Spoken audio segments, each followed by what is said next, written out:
show has been in development for it. Well, it was in development. The Boys as a comic book has been in development as a movie, a TV show, and stuff. And I'm really glad that Eric Kripke and Seth Rogen and Evan Goldberg got a hold of it. I saw those two guys once, Evan Goldberg and Seth Rogen. Yeah, you hung out with them, right? I did beer bombs. Shout out to Seth Rogen. He said I kind of looked at him and then he poured a shot of tequila down my mouth. And then I was in like the front row of when the movie The Interview was out. I got tickets to an early screening just in an email by signing up for something I don't even remember. But it was cool. And anyway, I digress. Eric Kripke, I think, is the one responsible for Supernatural. Okay.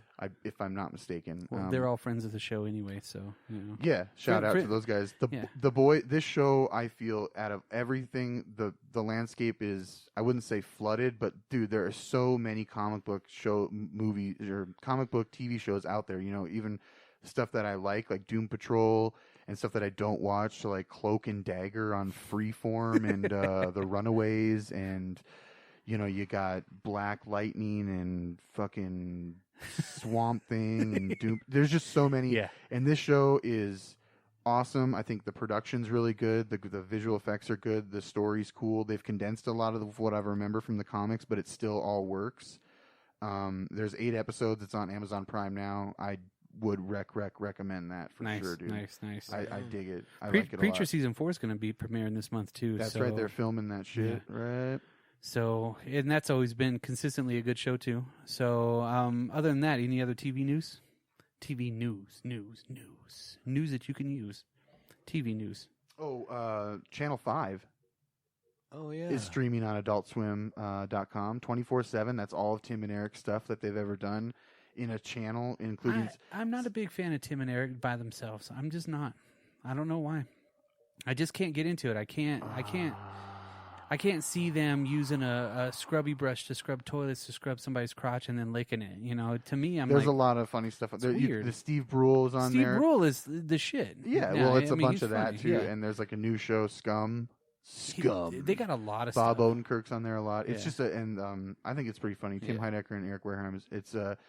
And it's funny because on their show and stuff, they'd have these commercials on Channel 5. So in between shit, like they will show these commercials for their fake products and stuff, you know, and so that's cool. That started a couple weeks back here, like the horse meat and shit. Well, you know what's I was thinking more like the turd, like the frisbee turtle or whatever. Well, Mr. Show is on actually one of the streaming services, so I've been watching Mr. Show every once in a while now too, just putting it on because I used to watch those shows religiously, like whenever they came out, whenever they were redoing them on HBO. Every time I see them, I'm like, I gotta watch the whole series over and over again. Is it like a Netflix special or something? No, too? that was whenever they came back. Oh, okay. But before they had their own show on HBO, and the Mr. Show with Bob and David. Now it's with Bob and David is what they call it. So, right. But Mr. Show is still fucking hilarious to this day. There's so many good people that are in there. That were on everything. Jack Black was on like 2 or 3 of the first episodes because that's whenever they were doing the very first sure. Tenacious D's and stuff too. Right. Because they would air that, and then like season 3 they would air Tenacious D afterwards. You know, so they kind of kept them together. So and awesome. yeah, and they were great, and they still hold up. I think they're just so funny for it. As far as like DVDs coming out, anybody have any suggestions for anybody to pick up a DVD? Well, other than Endgame's going to be coming out, and then you got Detective Pikachu. I'm gonna buy that. I haven't watched it yet. Watch it. I would like to watch it. I'll watch it. Yeah, just because it's I don't Ryan know. Reynolds Pikachu. I think the visual effects look kind of good, and like I want Warner Brothers is my favorite movie. Like I want them to succeed. So I think this could be like a franchise, and I like the way it looks and everything. I'm not like a huge Pokemon fan or anything. Well, and if you were, who cares? That's fine. Yeah. I have friends that are, but I'm just saying. Shout out to Matt and Pepe. What's up? Friends of the show. Friends of the show. But I don't know. I think I'll get that for sure. I don't know what else. Hellboy, you said's on Amazon Prime. I need to watch that still. Hellboy is bitching. Yeah, so I said it a lot last episode, but it's still pretty cool. I'm gonna watch it again tonight, probably. Neil Marshall directed that. Did you guys ever see The Descent? Yeah. Remember the hot chicks with picks and they get stuck in the cave? Remember that? Yeah, did they have hair picks? Yes. That's the how hot they chicks survived. with picks. They have axe picks. I'm trying to think of anything else. I mean, Shudder's really cool. You guys got to get in on some Shudder because there's a movie on it called Brain Damage. You guys got to watch that one. We were discussing this. Yeah. So he tells me, I'm watching Brain Damage. And I'm like, what the fuck is this? The fuck? Have you ever seen it, Tyson? It's like 1986. Brain Damage. It sounds familiar, but I think I'm getting Brain Scan and Brain Dead in there. Well, Brain Damage is basically about this little bitty turd-looking creature that sits on the back of this dude's neck and injects his brain with some fucking weird toxin. I watched the trailer, dude. My god, there's so many just like what the fuck moments in it, and like I watched the trailer and I'm like, I don't think I've seen this. Oh my god, the first time I saw it, I bought it on VHS. Right? Okay, I remember the cover. The VHS cover. Always seen it, but I don't. I think I rented it. Maybe I take that back. Yeah, I did. I did rent it back in the day, back at my old video store. And was just like, what the fuck is this movie? Because this dude's like running around, like, woo, woo, woo, because he sees colors and shit like that. It's fucking weird. And, from what year? 86? Oh, I think 86, yeah. It's a fucking weird, Wait a weird minute, aren't movie. you Mr. 86? Yes. Yeah. I'm pretty sure it was 86. That's the definitive answer. 1980. I'm pretty sure. Yeah, 1986, friend of the show. So, yeah, no, that one's, it's a pretty crazy movie. It's just weird. The little alien's kind of fucking different. But sweet. The whole time he's like tripping and he's just going, woo, woo. Well, now I have to watch it because I watched the trailer. Oh, God, it's so bad, but know. it's so good. It's just one of those that you got to at least watch once. Right. There's just a lot of those movies. Is Mandy on Shudder? Yes, it is. And Beyond the Black Rainbow. That one I think's leaving, but Mandy is still, I think, one of the best movies to come out of last year. Those are both by the same filmmaker, yes, correct? And he's making a new movie, correct? Panos Cosmatos or something like that. I don't know. I love the look of his movies. Yeah. I mean, they're fucking tremendous. I think that if he keeps going the way he's going, we're going to see some crazy stuff. But I did watch because I'm a big fan of Nicholas Winding Refn. Yeah. His first two movies are on there as well on Shudder. It's Pusher. Pusher 1, Pusher 2, Pusher 3. Okay. And they have Mads Mikkelsen in them. But I can tell you this. You can see his directorial style growing. Yeah, okay. And there's really one scene in Pusher that's the most impressive. The rest of it is just kind of disjointed and crazy all over the place. But I haven't watched part 2 yet.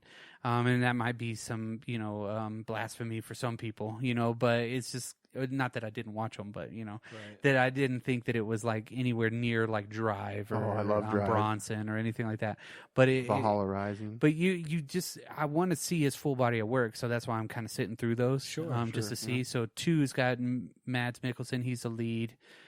He was the secondary character in supporting actor in the first one. It's just a weird, crazy movie too. Is Andrew Garfield in those? No. I'm thinking of something else. Yeah, no. Other than that, though, shit, man. TV's always on at my house. I'm doing art, doing something, and then TV's on. I'm reading something, TV's on. So I'm always keeping things up, just like Evangelion. Just been watching that a shitload too. As far as comics goes, anybody have any good comic recommendations? Yes, recently Dan and I took a trip to the comic book store. Do you remember that, Dan? I do, indeed. Okay. We took a trip to the comic book store, and the gentleman there, Brandon, shout out to Brandon, he recommended Gideon Falls. Yeah. I mean, I'm a big Jeff Lemire fan. Shout out to Jeff Lemire. We've been talking about him a lot. Friend of the show. Yeah, friend of the show. What's up, dude? I've been reading his stuff for a long time. I have like that first comic book he did. I forgot, and like Mr. Nobody, and a lot of his other original graphic novels. I don't have everything, and like I said, I'd fallen off a little bit. And I mentioned that there was a Black Hammer series that he'd done that's crossing over with Justice League, and that's a newer comic too. But this book he's doing with Andrea Sorrentino, whose artwork is fantastic. They worked together on Green Arrow in the New 52 around issue 16, 15. And this new series is like... I'm not even going to get into the story because it's just awesome and the artwork is awesome. I believe it's at issue 16. Over the week here, I bought the first 2 graphic novels of the first 11 issues, and then I got the other 12, 13, 14, and 15. So I think 16 is coming out at the end of August here, and it's fantastic. Gideon Falls. Okay. By Jeff Lemire, and so we're going to read it. So we're going to read it and get back to you on that. Yeah, I really I'm actually excited to read that. Yeah. It feels it's just one of those ones that when I'm really excited about a comic, I like that because I like to read it all, like kind of maybe a couple times back and forth. and his artwork to me in the writing is just so easy to flow through it. And I like that. That just means I like it, you know? Right. Nice. So that was really awesome that the guy recommended it. I'd heard about it a while ago because it's not an old comic. It came out in like late or mid 2018 or early 2018 or something. And Right. so it's still an ongoing series and everything. It's an Image book by Image Comics. It is sweet. And it happens to coincide with some other stuff I've been watching, and it just feels all connected and weird and like it's cool. Cool. You know what I'm saying? Cool. Yeah, I mean, of course, today me and Dan went to the comic book store. Yes. Too. You remember, Dan? Let me think back. That was a couple of hours ago, maybe. Yes, I recall. Do you remember now this new trip to the comic book store? What happened? It was a new one. Well, we actually met a hotshot writer out there. One of the hot shots. Donny Cates. Yeah, Donny Cates. What's up? Shout out Donny Cates. He has been doing a lot of good work out there, and the Silver Surfer Black is the one thing that I've picked up of him. That's what I've been reading. So it's actually been really good. I mean, the artwork's great on it. The story is awesome. Absolutely, to the point where I think once the run's over, we're going to do a review episode. Yep. Maybe just a little bonus episode. Yep. Sure, dude. That'd be really cool, just because all of the books so far. And it seems like every once in a while I'll get back into comics. In this period right now, I think I'm kind of getting back into them because there's a lot of exciting stuff happening. Right. And I guess it always has for a lot of people, but for me, this is just one of those things where I'm like, I'm back. Yeah. I'm back again. It's like I'm back at the Safeway. I'm back at the Safeway. Well, Absolute Carnage, they're starting their deal this month. Right. It's going to be a huge deal. Spawn $2.99 is coming out here pretty soon, closer to $300. Spawn has been going for a long time. I recently heard, too, that the movie development fell apart again. Which, or maybe not. Maybe I misread the article. I don't know. Todd McFarlane's been talking about it for years now. And, like, Jamie Foxx was cast to play him, and it was going to be a hard R, and I haven't seen anything on that front. I haven't either. Not for a while. Maybe I misread the article. That it got scrapped? It might have just been the title I read, so that's not what you're supposed to do. I don't know. Quit misleading people, Tyson. Yeah, I apologize. So if anyone can tell me what's the update on the Spawn movie, I'd like to know. Yeah. I think any production on it, though, has been halted for like a legal reason or creative differences or something. Right. Well, if anybody has any questions for us or something that you want us to look at or review, podcast, anything like that, send us a message on our Gmail. It's dropculturepodcast@gmail.com. Yeah, it is. Just kind of, hey, I got it right this time. And bam, nailed that's it. 3 in a row, dude. Yeah, nailed it. And you're in the He's Twitterverse. On fire. We're on Twitterverse at Drop, or what is it, Dan? Culture Dropped. There you go. Yes, at there Culture we go. Drop. The Instagram.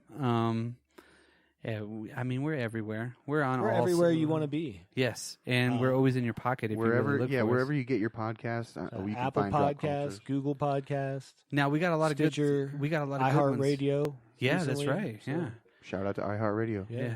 iHeartRadio.com. Friends of the show. Friends of the show. Is there any music that you guys have been listening to here lately besides the Stooges? Because, I mean... I've been listening to the Stooges, Elvis Costello. One thing I do want to throw out there real quick, SummerSlam this month, WWE, the official song is Black Keys Go. Ooh. Off their new album. So the new Black Keys album is pretty tight. What about you, Dan? I don't even know, man. The Stooges. The Stooges. Yeah, because I've been studying. So sorry, guys. Well, we got a lot of good podcasts coming up. We think that are good. We're gonna definitely cover the Stooges, one of my all-time favorite bands. I don't want to say anything here. You know? Yes.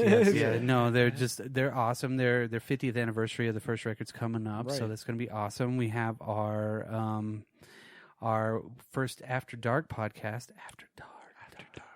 And friends of the show, and and that one's going to be about all of the DC animated movies, which we keep plugging it. We just need to put it out there. Yeah. That was a really fun episode to do because Batman Hush is coming out, or it's already out. At this point, right? Still haven't got to watch it yet, but that might be something that happens this weekend too. Then we also have one of Dan's favorite movies. When we started this podcast, that was one of the movies that you wanted to do. Oh, The Last Dragon. Barry Gordy's The Last Dragon. Barry Gordy's Last Dragon. So we kind of get into that one.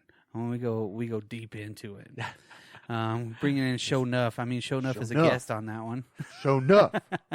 Because Show Nuff is in our heart, so he's always a guest in my life. Glow.